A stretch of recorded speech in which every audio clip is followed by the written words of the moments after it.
Today we will discuss measures to correct excess demand through monetary policy।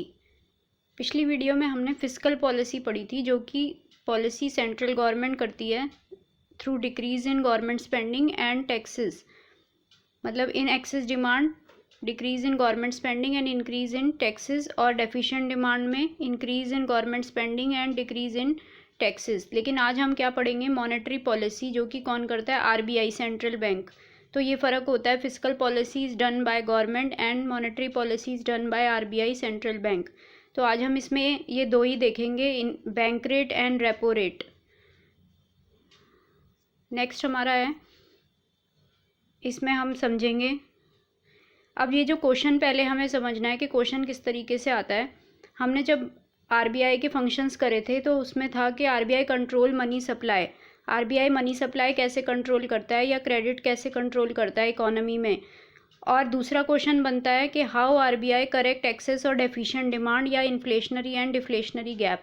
तो दोनों question का answer same है, इसलिए हमने उस चैप्टर में ये पार्ट रहने दिया था, नहीं पढ़ा था, क्योंकि हम इस चैप्टर में इसको कवर कर लेंगे। तो ये दो क्वेश्चंस ध्यान में रखने हैं, दोनों क्वेश्चंस का आंसर सेम ही है। तो एग्ज़ाम में कोई भी एक पूछ लेता है, जैसे मान लो बैंक रेट पूछ लिया या रेपो रेट पूछ लिया या कोई भी पूछ लिया इसमें से, तो किसी भी एक या 4 या 3 मार्क्स का आता है, कोई भी एक सिंगल। तो हम इसमें आज दो ही देखेंगे, bank rate and repo rate. अब फर्स्ट हम देखते हैं बैंक रेट क्या होता है। It is the rate at which central bank यानी कि RBI lends money to commercial bank. जिस रेट से, मान लो 10%, 15%, जिस भी रेट से आरबीआई लोन देता है कमर्शियल बैंक को। कमर्शियल बैंक तो मैंने बताए थे, जो सारे बैंक होते हैं जिसमें हमारा अकाउंट होता है, आरबी वो सारे आईसीआईसीआई और ये सब, पंजाब एंड नेशनल बैंक, ये सब जो भी बैंक्स होते हैं, कैनरा बैंक, वो कमर्शियल बैंक्स होते हैं। तो it is the rate at which central bank lends money to commercial bank. जिस रेट पे सेंट्रल बैंक यानी कि आरबीआई मनी लैंड करता है कमर्शियल बैंक को, उसको कहते हैं bank rate. To meet their long term needs, ये लॉन्ग टर्म के लिए होता है, to meet their long term needs. ये तो बैंक रेट का मीनिंग हो गया। अब एक्सेस डिमांड में क्या होगा? एक्सेस डिमांड में हमें डिमांड को रिड्यूस करना है या फिर मनी सप्लाई हमें कंट्रोल करनी है इकोनॉमी में। तो उसके लिए क्या करेंगी RBI? Rise in bank rate.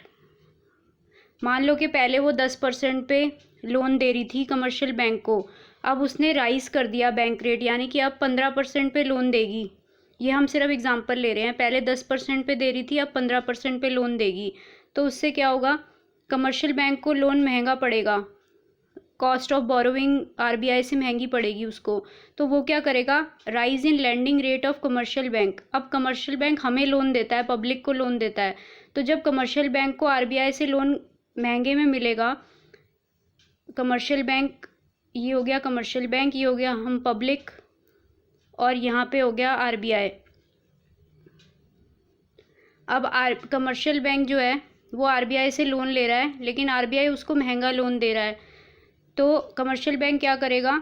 आगे पब्लिक को भी लोन महंगा देगा, तो वो भी अपना लैंडिंग रेट क्या कर देगा? बढ़ा देगा कमर्शियल बैंक। तो उससे क्या होगा? पब्लिक को महंगा लोन पड़ेगा। तो पब्लिक क्या करेगी? बोरो कम करेगी, discourages borrowers from taking loan, क्योंकि उन्हें महंगा पड़ रहा है लोन। तो उससे क्या होगा? इकोनॉमी में अवेलेबिलिटी ऑफ क्रेडिट या मनी सप्लाई कम हो जाएगा, क्योंकि लोग बोरो कम कर रहे हैं, तो इन्वेस्टमेंट वगैरह भी कम करेंगे। उससे क्या होगा? अपने आप एक्सेस डिमांड करेक्ट हो जाएगी या एडी फॉल हो जाएगी। इसको दोबारा से देख लेते हैं।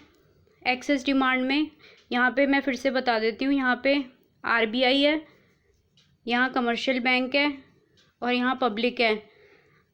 आरबीआई कमर्शियल बैंक को लोन दे रही है। अब मान लो एक्सेस डिमांड में महंगा लोन देगी, इन excess demand rise in bank rate, महंगा लोन दे रही है इसको, तो इसको महंगा पड़ रहा है लोन, तो ये आगे पब्लिक को भी क्या करेगा? लोन महंगा कर दे देगा। तो उससे क्या होगा? Rise in landing rate of commercial bank, commercial bank अपना लैंडिंग रेट भी बढ़ा देगा। उससे पब्लिक बोरो कम करेगी, तो पब्लिक के पास मनी सप्लाई या पैसा कम हो जाएगा। Discourages borrower from taking loan, तो लोन कम लेने से मनी सप्लाई अपने आप कम हो जाएगा, अवेलेबिलिटी ऑफ क्रेडिट कम हो जाएगी, तो एक्सेस डिमांड करेक्ट हो जाएगी, क्योंकि लोगों के पास पैसा नहीं होगा तो वो डिमांड भी कम करेंगे। नेक्स्ट हमारा है इनडेफिशिएंट डिमांड। डेफिशिएंट डिमांड में क्या होगा? Fall in bank rate. अब क्या होगा? यहाँ आरबीआई थी, आरबीआई कमर्शियल बैंक को अब कम रेट पे लोन देगी। मान लो पहले 10 पे देती थी, अब 8 पे देगी। तो उससे क्या होगा, कमर्शियल बैंक को सस्ता पड़ रहा है, तो कमर्शियल बैंक आगे पब्लिक को भी सस्ते में लोन देगी, अपना लैंडिंग रेट कम कर देगी। Fall in bank rate, fall in landing rate of commercial bank, commercial bank भी अब पब्लिक को सस्ते में लोन देगी। तो पीपल ज़्यादा बोरो करेंगे, पीपल बोरो मोर फंड्स, पीपल ज़्यादा बोरो करेंगे तो उनके पास पैसा ज़्यादा हो जाएगा। Increase in availability of credit या मनी सप्लाई इकोनॉमी में अपने आप ज़्यादा हो जाएगा, क्योंकि पब्लिक के पास ज़्यादा पैसा हो जाएगा। उससे क्या होगा, एडी बढ़ जाएगा। इंक्रीज़ इन एडी, एडी बढ़ने से क्या होगा, अपने आप डेफिशिएंट डिमांड करेक्ट हो जाएगी।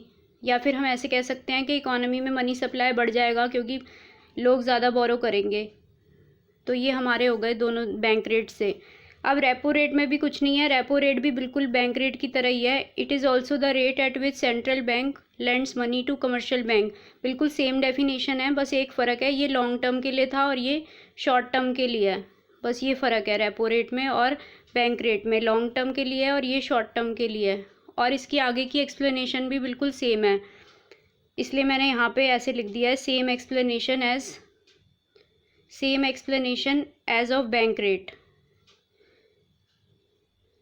तो यहाँ पे क्या होता है, एक्सेस डिमांड में राइज इन रेपो रेट जैसे बैंक रेट में हुआ था, और बाकी की एक्सप्लेनेशन भी बिल्कुल सेम है, बस बैंक रेट की जगह रेपो रेट लिख देंगे। ऐसे ही डेफिशिएंट डिमांड में बिल्कुल सेम है, बैंक रेट की जगह रेपो रेट लिख देंगे। इसमें भी फॉल इन बैंक रेट होगा और इसमें राइज इन रेपो रेट होगा और इसमें फॉल इन रेपो रेट, बिल्कुल सेम है, इसलिए मैंने दोबारा नहीं लिखा।